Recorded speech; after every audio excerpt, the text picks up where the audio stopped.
Papa. Opo, nagpapanggap lang po ako ng bulag. Kasi po gusto ko lang naman po ng pansin sa importansya. Pero yung binibenta niyo po sa akin na ako nagpapasok kay Teacher Daisy, hindi po totoo yun. Wala po ako doon. Lisa, paulit-ulit na lang kasi. Paulit-ulit ka na lang! Alam mo, ha? Malalaman naman namin ng totoo eh. Yung CCTV camera malapit sa bahay, yung mga pulis iimbestigahan nila to.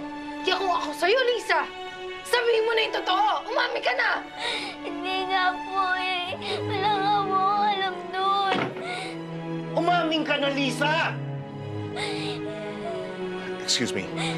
Kung may problema kayo sa pamilya, not in my office, okay? Huwag niyo muna paiiyakin si Lisa. Please.